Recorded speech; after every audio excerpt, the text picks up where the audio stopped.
I've got to say, there is probably no better feeling than catching that HE spamming cruiser in the middle of a turn with the biggest guns in World of Warships Legends with a full damage build, popping Arthas the Cold, and watching that ship disappear.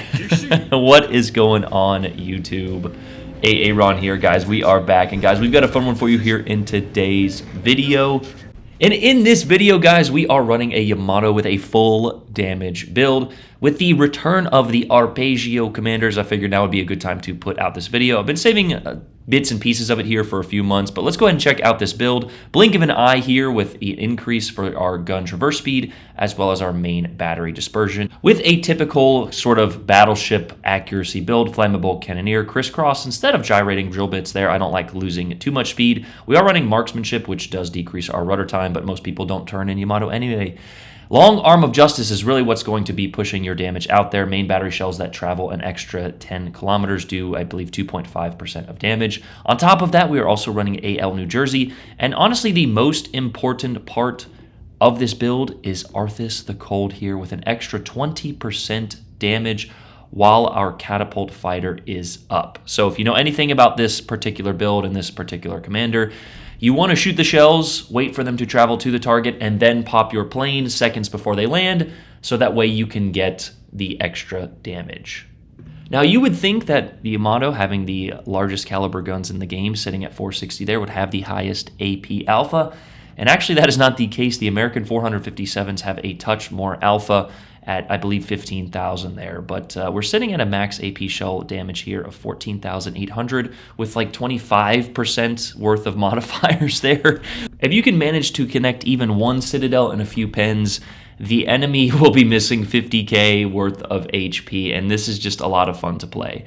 Now, speaking of these particular commanders, these sets are now in the store here, and I really think Haruna is the only one that I would spend 5,000 doubloons on, or whatever the cost is.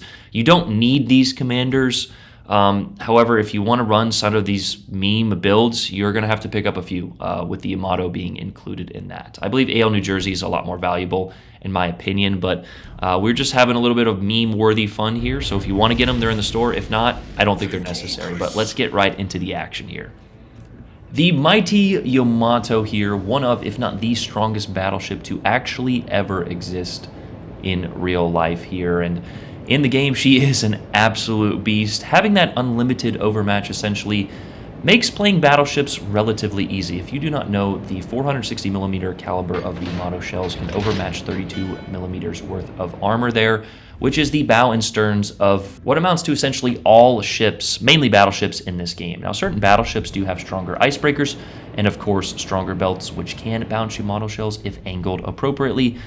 But as most players know, when facing Yamato, you are going to be taking some massive chunk damage, and that is especially if you don't show broadside. You do not want to get caught broadside to the ship, as this Yamato is about to find out. Or so I thought. He does make a slight turn in, and you do have a decent bit of lead time on these shells. We pop our plane and get absolutely trolled. One bounce, one shatter, and one pen there. And here's a situation you don't want to be caught into often in a Yamato. In the middle of a turn here, the ship is relatively slow and has a massive Citadel. I thought I was going to be concealed a little bit sooner than I was there, but thank goodness it was just two cruisers shooting at us. However, certain cruisers like the Alaska and Stalingrad can and will Citadel you. We have had plenty of clips absolutely yeeting a few Yamatos at medium to close ranges there in the Alaska. Something else to note about this ship, if you don't already know, the Citadel is very exposed in the front with what we call the front cheek plate. It's got a slightly angled forward position there, which can be accessed at pretty significant angles from most battleships and even certain cruisers, as we mentioned, depending on the penetration values and the ranges at which you are at. I'm going to be quite honest here, guys. I'm playing the Yamato probably a little bit too aggressively and too mobile. This ship, like we mentioned, is very slow. I just wanted to get all guns on target in order to emphasize the damage build that we were running. You don't really want to sit exposed broadside too often, as you guys will see here. And you've already seen, we've lost about 20,000 health and used one of our 2 heals already. Yamato is not really known for her survivability despite having 90,000 health. You don't have the best damage con, it goes off relatively quickly there. and you don't have the best heals. So make sure you are protecting your Citadel and not putting out a single fire, as most silly battleship players do. But here is just a great example of that damage build. We don't even have Arthas there, and we don't even get a Citadel, but with just penetrations and overpins, we managed to get about 20,000 directly off of that Kurfürst there. And yeah, that's just a good example of the overall raw pen damage that you can do with this ship. And don't worry guys, it gets better, and it gets better in a moment here as this Schlieffen comes around the corner and he decides that he wants to get his secondaries on target. Now we take this first shot a little bit low here. When a ship is coming towards you, obviously you want to adjust that aim. However, he turned in just a bit there and we only managed to get, I believe, 1 pen, yeah, which I think was on the gun because it didn't do any damage. When you get a pen and it doesn't do damage, you could potentially be penetrating a module there. The guns and the torpedoes of certain ships count. They kind of have a separate HP pool there, and they don't do damage to the overall health of the ship there. But here is what we were talking about. He turns to get his torpedoes off for whatever reason. We take a beautifully aimed shot, pop our plane there, and good night, thanks for playing. 40,000+ damage there on that Schlieffen, and we almost get the Dev Strike. Only 1 Citadel. If we would have gotten 1 more Citadel, which I feel like should be my catchphrase in Legends, especially as of recently. Tonight on stream was just horrific in terms of catching ships broadside and not allowing them to pay for it there. But we still have our Arthas plane active. We throw a few shells into the top side of that Schlieffen there, and yeah, we connect a few glorious penetrations and actually managed to dodge his shell. I actually think that 1 shell hit the gun there, which is just another example of the penetration while, without doing any damage there. Now we're going to go ahead and jump ahead to the end of this battle here.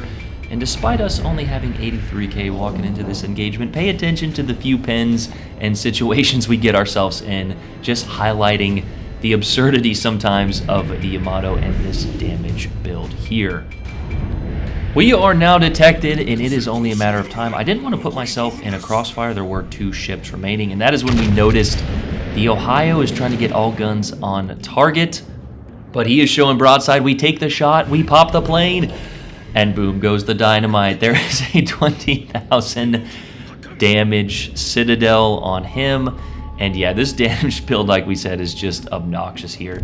Now this Columbo smoked here, but he is simply delaying the inevitable.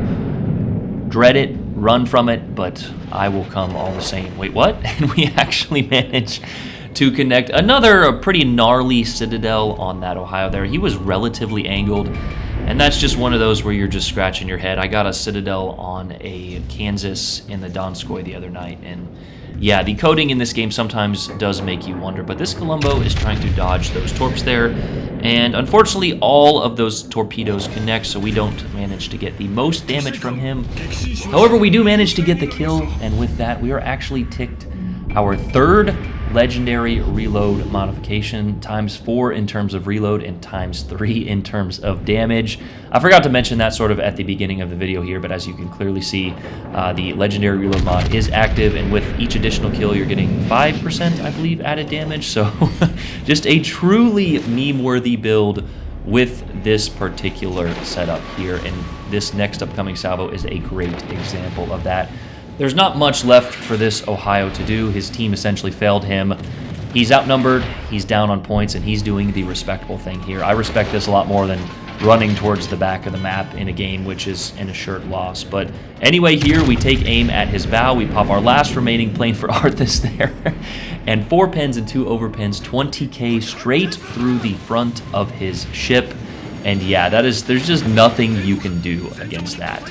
And now you may be thinking, Aaron, I thought this was a 180. Well, he actually manages to get a heal off, and that is when I notice, oh shit, he may actually get my Citadel. I need to turn in. We aim high in order to try and access upper belt and superstructure, and unfortunately we actually only managed to get overpins and bounces, and how that works in this game I will never understand, but there is a nice penetration to some part of his ship to finish that off, giving us a nice little 179,000, I believe it was, so 180.